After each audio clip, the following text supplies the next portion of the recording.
Are you clear about your life's purpose? Are you actively creating habits and making decisions that are working toward a bigger picture for your life?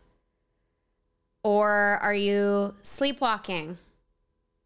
Are you unaware and unconscious and going through the motions day to day?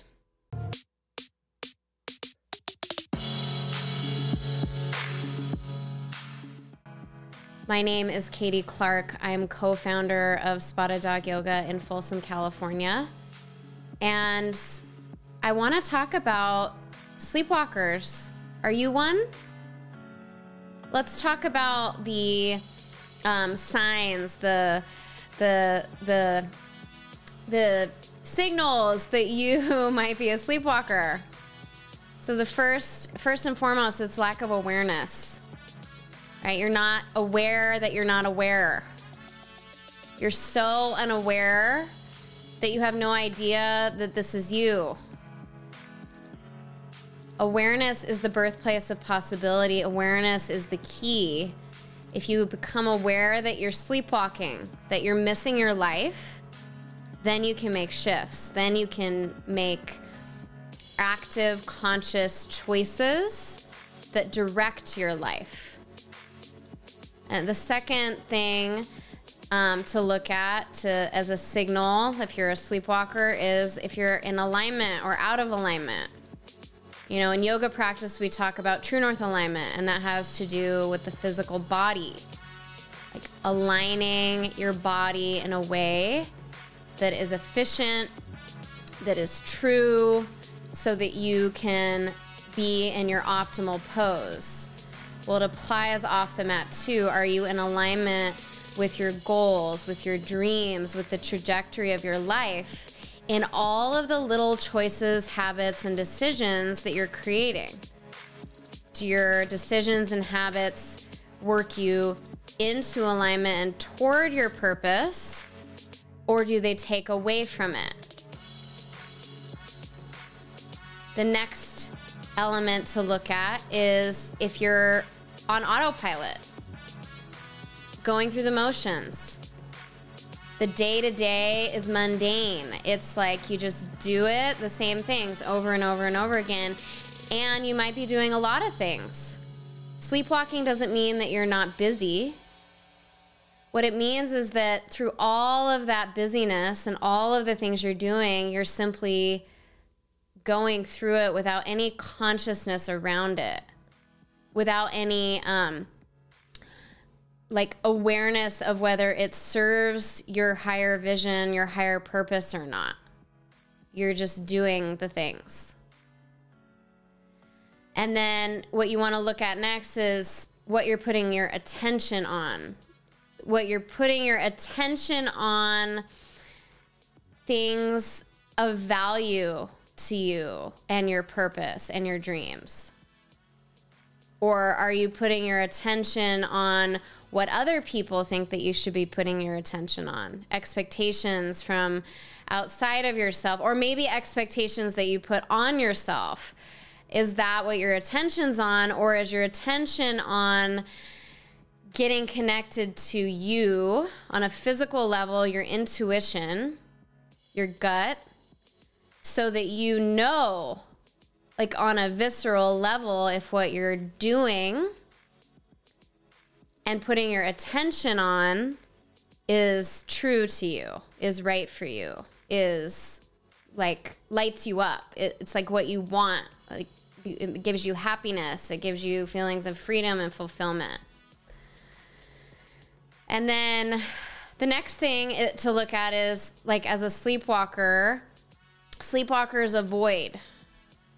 Sleepwalkers like take that approach. They take the avoiding approach because it's uncomfortable to do otherwise. You avoid doing the work. You avoid uncomfortable situations, difficult decisions, difficult conversations, because you don't want to have those feelings in the moment. But sometimes it takes confronting difficult things in order to make the shifts that take you toward more fulfillment for yourself, for your life. So having those moments of discomfort and being okay in those moments of discomfort can actually give you more freedom long term.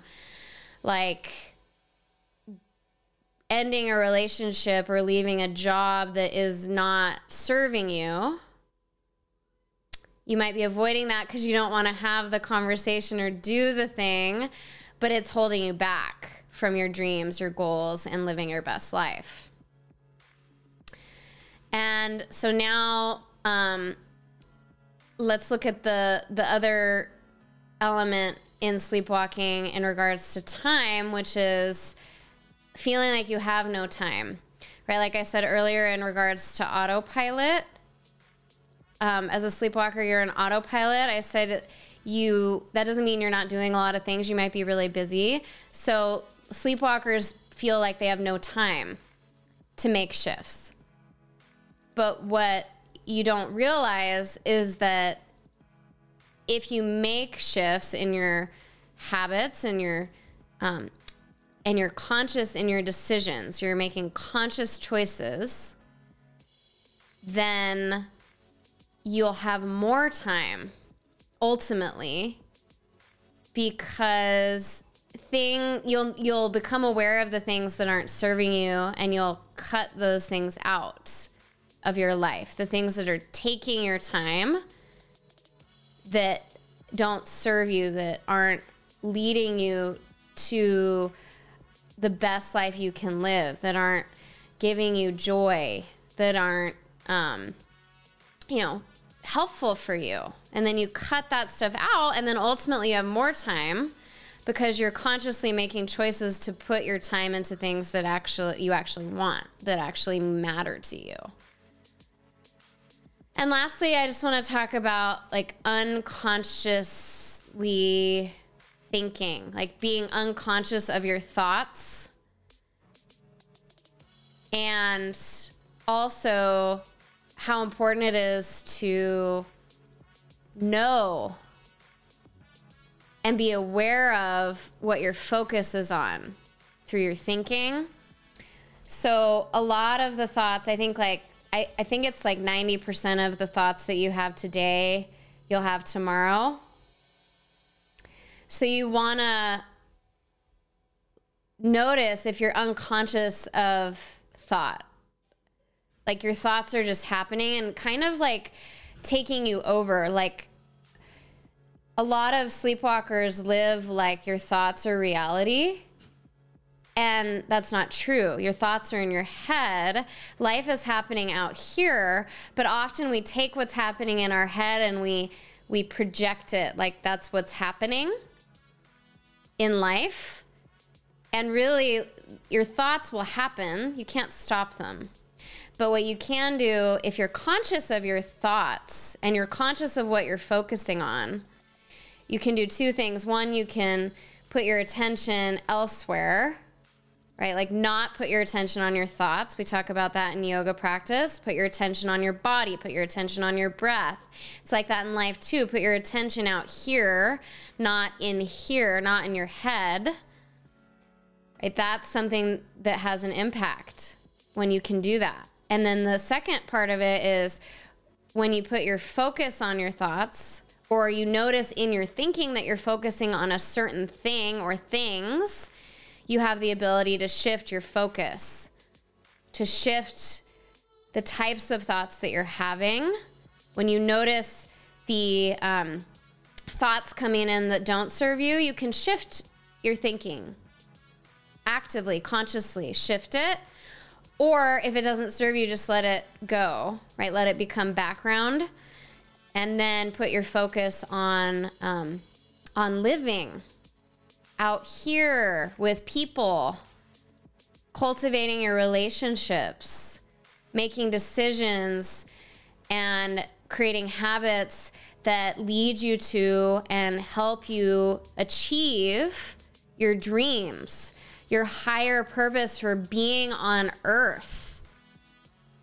You want to get that if you're so bogged down with the day-to-day and you're being unconscious and unaware in your living and being, that you are missing your life.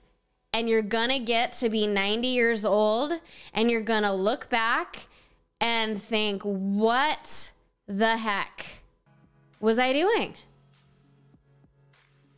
What was I doing?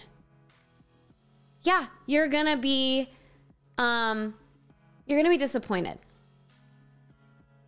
And so you have the opportunity right now to shift out of a sleepwalking mode, out of an unconscious way of living mode, into a conscious, aware way of being and living that not only will have a greater impact on you and your life and your experience of life and your fulfillment in life, but also others, the people you care most about.